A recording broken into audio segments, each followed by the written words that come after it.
ગુજરાતી કહેવત મુજબ 5મા મહિને બેસે એટલે 5મા પૂછાય।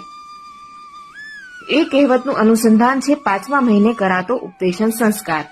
5મા મહિને ધરતી માતાની પૂજા કરી બાળકને ધરતી પર બેસાડવામાં આવે છે અને દરેક માતા પોતાના બાળક માટે ધરતી માતાને વંદન કરીને પ્રાર્થના કરતી હોય છે કે હે ધરતી માતા, હું રહું કે ના રહું, તમે જીવનભર મારા બાળકનું જતન કરજો, તમારા ખોળે તેને બેસાડું છું।